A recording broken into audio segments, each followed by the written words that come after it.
Hello, I'm Helen McCallum. And I'm Annabel Zarandi. And we are the heads of the Jewellery, Silver and Watches department here at Dawsons. And today we'd like to show you some highlights that are coming up in our Fine Jewellery, Watches and Silver sale, which is happening on the 20th of November. We have got a couple of trays here of really exciting pieces of jewellery. Yeah. We've got some great examples of signed pieces. To kickstart on this tray, if we dive in, we have got 3 really great examples of Kutchinsky jewellery. Yeah. So if we start with this brooch here, let's have a look. So that is something, when you look at it, you would typically think is a Kutchinsky design. It's that really lovely textured gold, that beautiful enamel work, and then you've got that diamond cluster in the centre. Really fun design as well.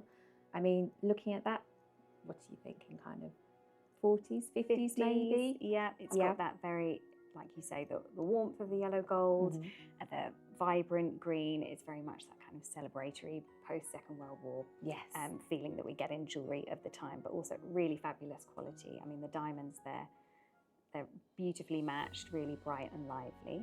Yeah, absolutely. And then moving on a little bit later, the same house, so Kutchinsky, probably looking at sort of the 60s, somewhere like that.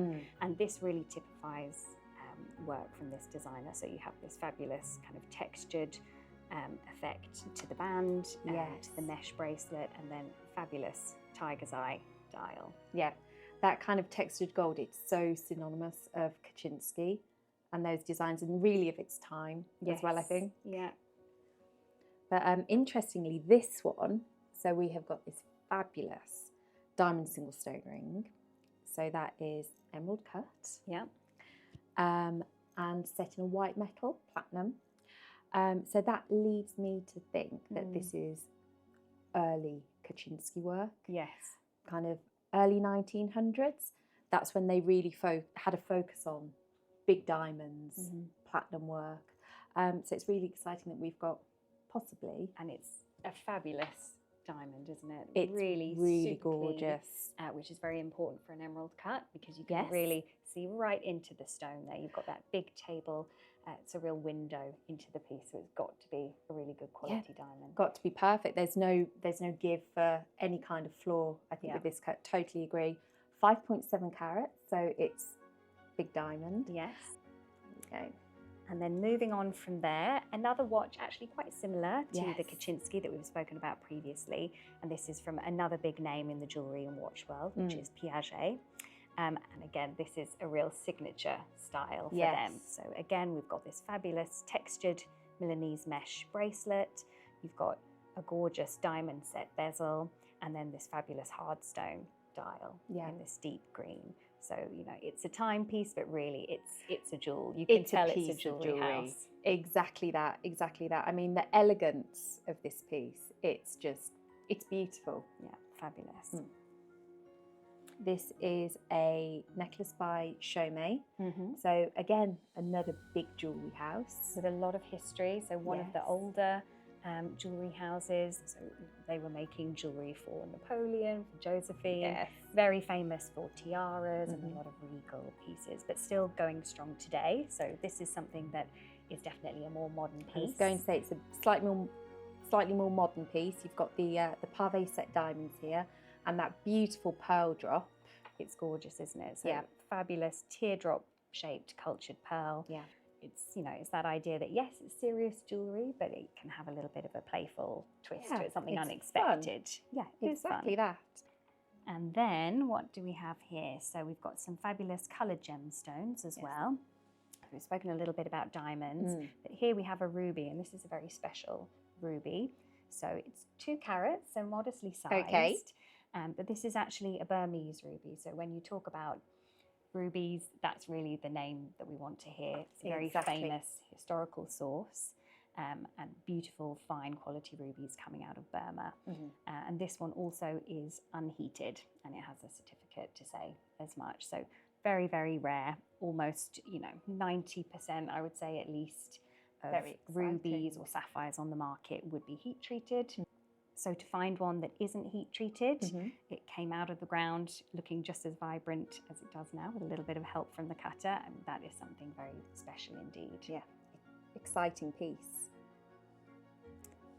And then we also have a sapphire, quite a Yes. whopper.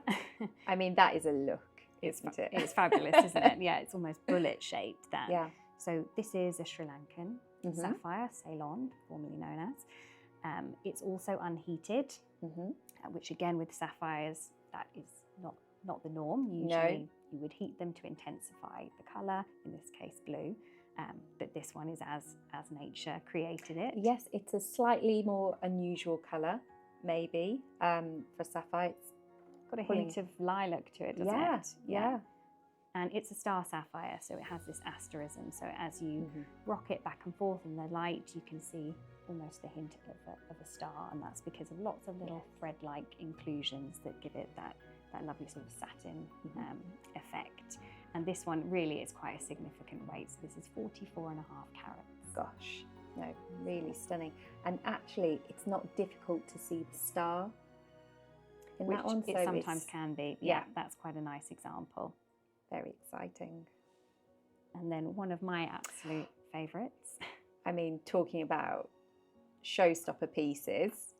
So this is actually really quite an unusual cut. So yes, it's a round cut, which we're used to seeing for diamonds, Mhm. but this is an older one. So I would say this is a transitional cut. So this is somewhere between an old European Mm-hmm. and what we now have is the modern round brilliant. So this comes from probably early part of the 20th century when Yeah. it was cut. And it has it's beautiful, lively, sparkly stone. It's got some real character to it. Yeah, and what makes this such an unusual piece is for the size and the age of it. Yeah, It's super clean. it is. So, Yeah. this comes from a time when there weren't quite so many diamond sources around. So really they were being cut to preserve their weight. The fact that you had a diamond in the first place was rare enough without having to trim it away to make it the most perfect example. But actually this is remarkably clean. So it has a little bit of a tint to it, but it's a lovely soft colour. And remarkably clean, eye clean, I would say. And this is 8.69 carats. Gosh. So a really significant piece, but very modern, very wearable on the right person. Yeah. And not something that you see very often. So, Helen, talk to me about this piece. Okay, so this fabulous cocktail shaker. Mhm. Of course, we all love a cocktail. Yes. And who wouldn't love a cocktail shaker that also includes the recipes for all of your favourite drinks? It's really fabulous. It's fun, isn't it? Yeah. So if I twist it to one of my favourites, so here we go. So whiskey sour, Mhm. and then it gives us all of the ingredients and the right amounts to Brilliant. mix the perfect cocktail. So this is Art Deco era, 1933. And we do see them every now and again, usually silver plated. Mhm. But what's really unusual about this one is it's actually solid silver. Wow. So I haven't seen another one come up in my experience. No. A very rare thing, very fine thing, but also really usable. Yeah. Really fun. Yeah. And so this is in our sale at £2,000 to £3,000.